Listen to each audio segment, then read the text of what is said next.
ঐতিহাসিক মহাসমাবেশে এখন বক্তব্য রাখবেন 24-এর গণ-অভ্যুত্থানের অগ্রনায়ক ইসলামী আন্দোলন বাংলাদেশের সংগ্রামী সিনিয়র নায়েবে আমির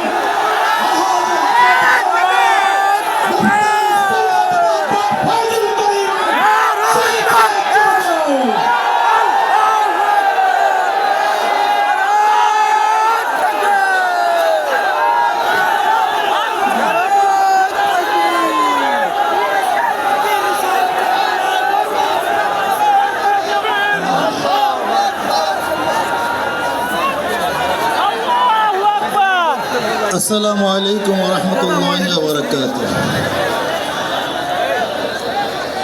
نحمد ونصلي على رسوله الكريم أما بعد فأعوذ بالله من الشيطان الرجيم بسم الله الرحمن الرحيم إن الحكم إلا لله صدق الله العلي العظيم সবাই পড়ি সাল্লাল্লাহু আলাইহি ওয়াসাল্লাম। ইসলামী আন্দোলন বাংলাদেশ কর্তৃক আয়োজিত আজকে মহাসমুদ্রের সম্মানিত সভাপতি আমাদের শেরে তাজ হযরত পীর সাহেব হুজুর চরমনাই দামাত বারকাতুহুল আলিয়া, মঞ্চে উপবিষ্ট জাতির শ্রেষ্ঠ সন্তান শ্রদ্ধাভাজন ওলামায়ে কেরাম, ইসলামী দলের নেতৃবৃন্দ, অন্যান্য দলের নেতৃবৃন্দ, সামনে উপবিষ্ট ইসলাম প্রিয় দেশপ্রেমী ভাইয়েরা আমার, আজকে সম্মেলন কেন? আমরা পিআর সিস্টেম নির্বাচন চাই, সংখ্যানুপাতিক হারে নির্বাচন চাই। বিএনপি কেন মানছে না? বিএনপি তো দাবি করেছে আমরা জাতীয় সরকার গঠন করব, এটা বিএনপির দাবি। আর জাতীয় সরকার গঠন করার জন্য সবচেয়ে ভালো পদ্ধতি পিআর সিস্টেম নির্বাচন।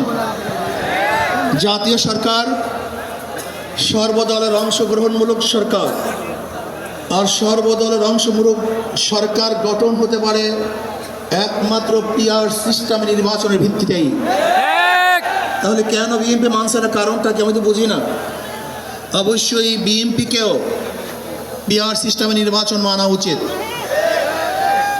সংস্কার চাই। বিএনপি বলছে আমরা সরকার গঠন করে ক্ষমতায় গিয়ে সংস্কার করব। প্রথম প্রশ্ন হলো এই, আগামীতে বিএনপি ক্ষমতায় যাবেন, এই গ্যারান্টি আপনি কে দিয়েছে? আপনি কিভাবে ভেবেছেন যারা 91 থেকে 96 পর্যন্ত ফেল করার কারণে 96 ক্ষমতা আসতে পারে নাই, আবার 2001 থেকে 2005 পর্যন্ত দেশ চালাবার কারণে 2008-এও তারা ক্ষমতা আসতে পারে নাই। 2001-এ বিএনপি ইশতেহার ঘোষণা করেছিল, সেই ইশতেহারের মধ্যে 10%ও বিএনপি বাস্তবায়ন করতে পারে নাই। এমনকি 2001-এ বিএনপির ইশতেহারের 1 নম্বর শর্ত তারা পালন করতে পারে নাই। আমি বিশ্বাস করি আগামীতে ক্ষমতায় কে যাবে না যাবে আমি জানি না, কিন্তু বাংলাদেশের জনগণ কোন দুর্নীতিবাজ, চাঁদাবাজ, দখলবাজ, খুনিদেরকে আর ক্ষমতায় নিবে না।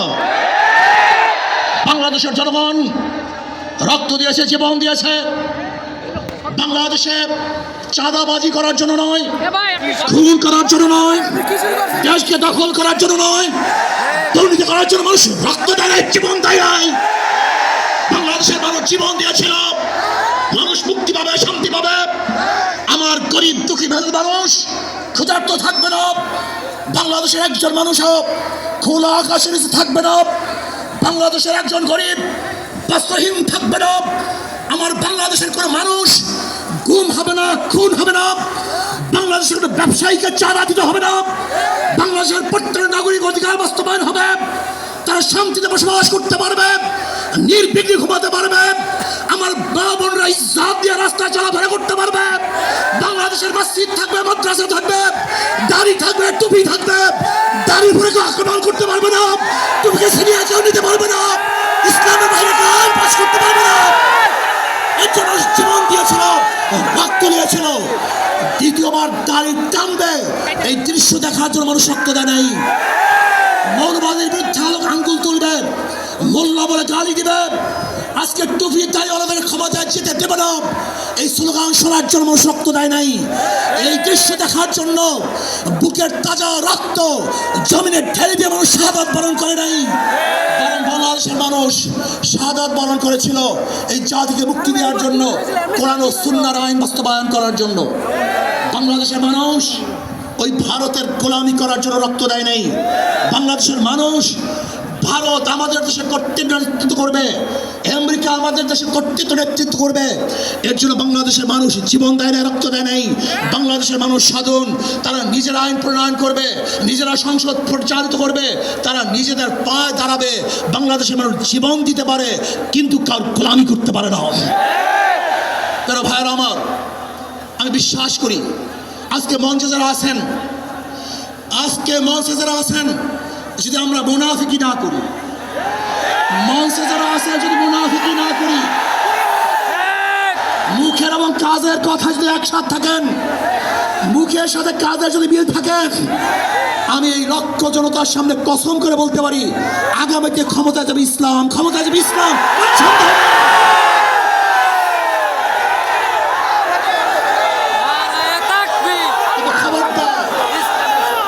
যদি মুনাফিকি করি তাহলে এদেশের মানুষ সচেতন হয়েছে, এদেশের মানুষ সব জ্ঞানী হয়ে গেছে। বিশ্বাস করবেন না, একজন রিক্সাওয়ালা, ঠেলাওয়ালা, কুলি মজদুরের বক্তব্য শুনলে আমরা আশ্চর্য হয়ে যাই বাংলাদেশের মানুষ কত সচেতন, তারা কত সচেতন হয়েছে। যদি আমরা মুনাফিকি না করি, যদি আমরা ঐক্যবদ্ধ থাকি, বাংলাদেশে একটা বাক্স ইসলামের নামে দিতে পারি। যেরকম আমেরিকা এবং ওই জারস ইসরায়েল ইরানের উপর আক্রমণ করে ভেবেছিল মুহূর্তের মধ্যে নিশ্চিহ্ন করে দিবে, কিন্তু আক্রমণ করার পরে দেখেছে ইরানের গুহার থেকে কোথার থেকে বোম মিসাইল চলে আসছে। আমেরিকা এবং ইসরায়েল যেরকম অনুভব করতে পারে নাই, বাংলাদেশের বুকে যদি একটা বাক্স দেওয়া হয়, বাংলাদেশের ঘরের থেকে এমন মিসাইল বের হবে, এমন বোমা বের হবে, গোটা বাংলাদেশ থেকে, গোটা দুনিয়া থেকে ইসলামের দুশ্মনকে ধ্বংস করে ফেলবে ইনশাআল্লাহ। ঐক্য হন, মুনাফিকি করবেন না, একসাথ হন, ঐক্যবদ্ধ হন। এইটা আমার মেসেজ থাকবে। যদি ঐক্যবদ্ধভাবে ক্ষমতার লোভকে সংবরণ করে, আমি ক্ষমতায় যেতে চাই না, ইসলামকে ক্ষমতায় নিতে চাই। আমি ক্ষমতায় যাইতে চাই না, কোরআন ও সুন্নাহকে ক্ষমতায় নিতে চাই। যদি আদর্শ লালন করেন, এই নীতি আদর্শ যদি গ্রহণ করেন, ইনশাআল্লাহ নাসরুম মিনাল্লাহি ফাতহুন করিব, অবশ্যই সাবিরিন। সেই দিন আসতেছে, আমি দেখতেছি, মনে হয় আমার চোখের সামনে আমি দেখতেছি ওই সংসদের মধ্যে কলেমার কথা হবে, কোরআন ও সুন্নাহর কথা হবে, লা ইলাহা ইল্লাল্লাহ উচ্চারিত হবে। গোটা বাংলাদেশের মানুষ শান্তিতে বসবাস করতে পারবে, জুলুম থাকবে না, অত্যাচার থাকবে না, অবিচার থাকবে না।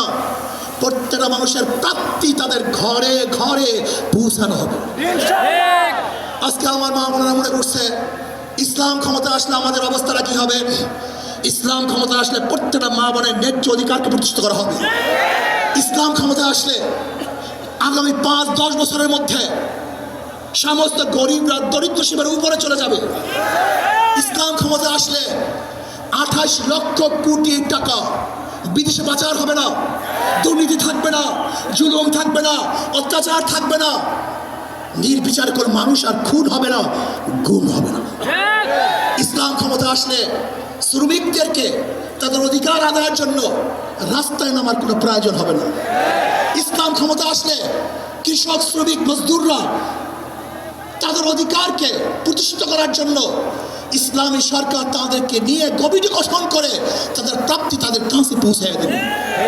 আসুন ইসলামী হুকুমাত কায়েম করার জন্য আমরা চেষ্টা করব। আজকে আমাদের এই জনসভায় যশোর থেকে আমার কিছু ভাই আসার সময় তারা অ্যাক্সিডেন্ট হয়ে শাহাদাত বরণ করেছে। আল্লাহ তাদেরকে জান্নাতুল ফেরদাউস দান করুন। আমার অনেক ভাইয়েরা আহত অবস্থায় আছে, আল্লাহ পাক তাদেরকে সুস্থ করে দেন। আসুন, আজকে জনসমুদ্রে আমরা আসছি, আমাদের টাকা নাই, পয়সা নাই, নিজের পয়সা দিয়ে এসছি, নিজের খানা খেয়েছি। এই জাতিকে, এই দলকে, এই কাফেলাকে গোটা দুনিয়ার কোনো পরাশক্তি পরাজয় করতে পারবে না, থামিয়ে রাখতে পারবে না। অবশ্যই ইনশাআল্লাহ আমরা বিজয় হব। আল্লাহ আমাকে এবং সবাইকে ইসলাম হুকুমাত কায়েম করার তৌফিক দান করেন। আমা আলাইনা ইল্লাল বালাগ। আসসালামু আলাইকুম ওয়া রাহমাতুল্লাহ।